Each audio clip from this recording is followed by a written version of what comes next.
लोकाभिरामम् रणरङ्गधीरम्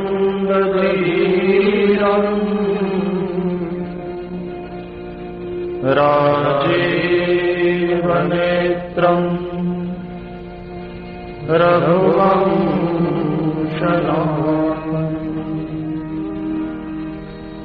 कारुण्यरूपम्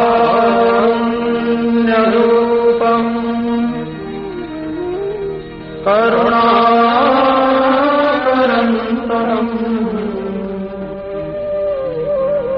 श्रीरामचन्द्रम् शरणं प्रपद्ये। नारायणं नमस्कृत्य नरं चैव नरोत्तमं देवी सरस्वती व्यासं ततो जयमुदीरये। कल्याणानां निधानं कलिमलमतरं पावनं पावनानां पाथेयं जन्मसोऽसपदि प्राप्तये प्रस्थितस्य। गुरु पूर्णिमा क्या है? गुरु पूर्णिमा जो नाम इसका संगीत हुआ वह ज्योतिषी योग के कारण हुआ है। बाद में इसकी अलग अलग घटनाएं हुई, अलग अलग विवेचन हुए, लेकिन वास्तव में चंद्रमा सर्वाधिक बड़ी तिथि जिसमें चंद्रमा पूर्ण दिखाई देता है, वह पूर्णिमा वर्ष में एक बार उस पूर्णिमा पर चंद्रमा का संयोग होता है देवताओं के गुरु बृहस्पति के ग्रह गुरु की राशि धनु से, और उसी समय आता है दैत्यों के गुरु शुक्र के नक्षत्र पूर्वाषाढ़। यानी चंद्रमा का मिलन गुरु की राशि और शुक्र के नक्षत्र से होता है। पूर्ण चंद्रमा, पूर्ण गुरु बृहस्पति, पूर्ण गुरु शुक्र, इनका मिलन ही गुरु पूर्णिमा है। यह है इसका ज्योतिषीय विवेचन। आध्यात्मिक रूप से हम देखें तो उत्तरकांड रामचरितमानस में बड़ी ही सुंदर व्याख्या गुरु की गई है। गुरु बिन होई न ज्ञान, ज्ञान की होई विराग बिनु। यानी गुरु के बिना ज्ञान नहीं होता और वैराग्य के बिना भी ज्ञान नहीं होता, और ज्ञान के बिना यानी गुरु बिनु भव निधि तरहि न कोई। गुरु के बिना संसार सागर से तर भी नहीं सकता। गुरु क्या है? ज्ञान। गुरु बिनु होई न ज्ञान, यानी गुरु के बिना ज्ञान नहीं होता। दो बातें यहाँ कही गई है। ज्ञान गुरु के बिना नहीं होता, ज्ञान वैराग्य के बिना नहीं होता। दार्शनिक रूप से हम देखें तो गुरु का अर्थ संस्कृत में है बड़ा या ज्ञान। उसका विवेचन ज्ञान से भी किया जा सकता है। सब सर्वाधिक बड़ा दुनिया में क्या है? ज्ञान और विज्ञान ही तो है। तो ज्ञान सर्वाधिक बड़ा है। तो जो बड़ी यानी जो श्रेष्ठ, बड़ी का अर्थ यदि हम यहाँ श्रेष्ठता से लेंगे तो जो श्रेष्ठ दर्शन है, जो श्रेष्ठ ज्ञान है, जो श्रेष्ठ ग्रंथ हैं, जो श्रेष्ठ व्यक्तित्व हैं, जो श्रेष्ठ चरित्र हैं, जो श्रेष्ठ व्यक्ति हैं, उनसे ही हम ज्ञान प्राप्त कर सकते हैं और वो ही हमें गुरुवत मार्गदर्शन कर सकते हैं और उन्हें ही हमें गुरु के रूप में स्वीकार करना चाहिए। यह है पहला आधार। यानी गुरु का यहाँ अर्थ व्यक्ति से नहीं है बल्कि दार्शनिक रूप से एक तत्व से है। गुरु पूर्ण रूप से एक तत्व है। जो श्रेष्ठता है वही गुरु है, जो श्रेष्ठ है वही गुरु है। दूसरा आधार दिया गया है वैराग्य।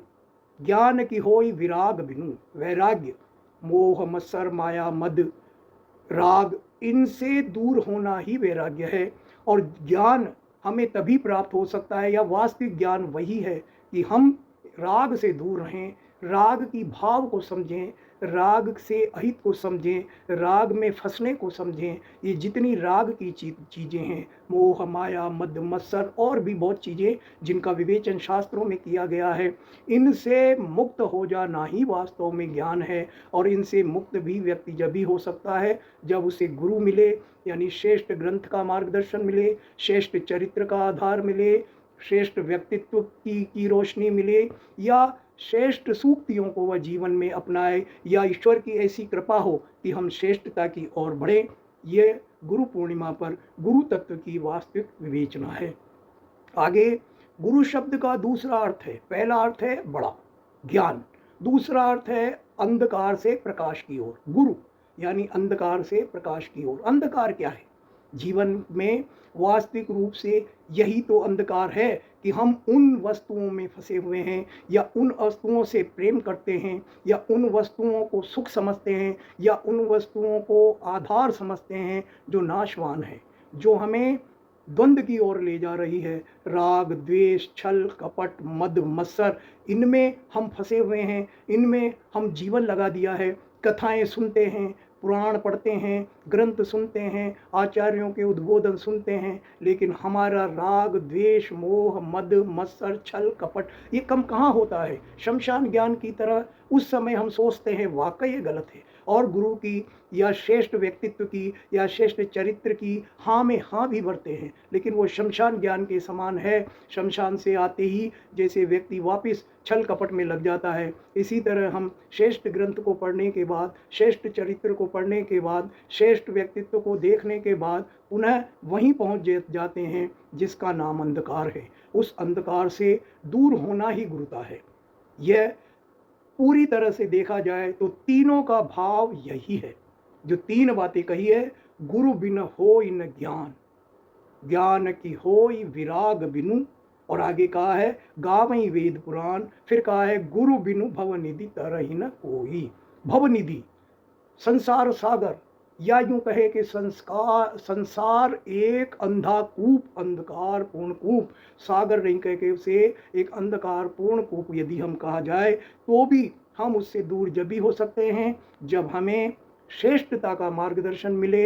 इसलिए हमें गुरु पूर्णिमा पर यह संकल्प लेना चाहिए कि हम गुरु वस्तुओं की और गुरु व्यक्तित्व की ओर, गुरु चरित्र की ओर, गुरु शास्त्रों की ओर, यानी श्रेष्ठता की ओर हमारे जीवन के कदम बढ़ाएं। तभी वास्तव में गुरु पूर्णिमा मनाने का उद्देश्य है।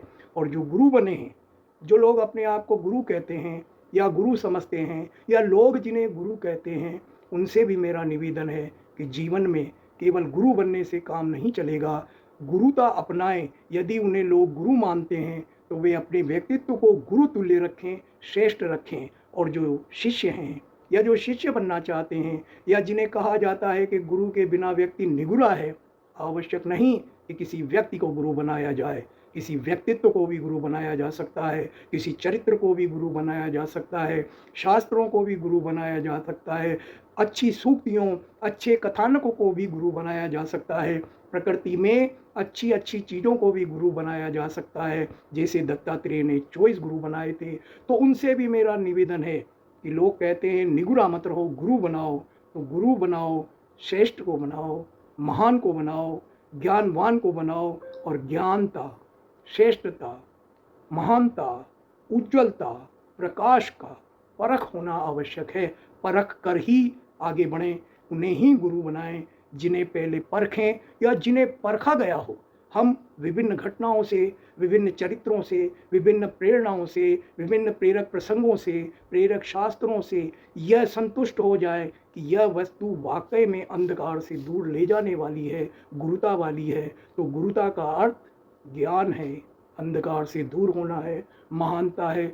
यही गुरु पूर्णिमा का वास्तव में संदेश है। और हमें गुरु पूर्णिमा पर यही संकल्प करना आवश्यक है, यही संकल्प करना चाहिए कि जीवन में धीरे धीरे, एक दिन में ये नहीं होगा, लेकिन धीरे धीरे गुरुता की ओर बढ़े, बड़प्पन की ओर बढ़े, श्रेष्ठता की ओर बढ़े, चरित्रता की ओर बढ़े, महानता की ओर बढ़े, त्याग की ओर बढ़े, सत्य की ओर बढ़े, धर्म की ओर बढ़े।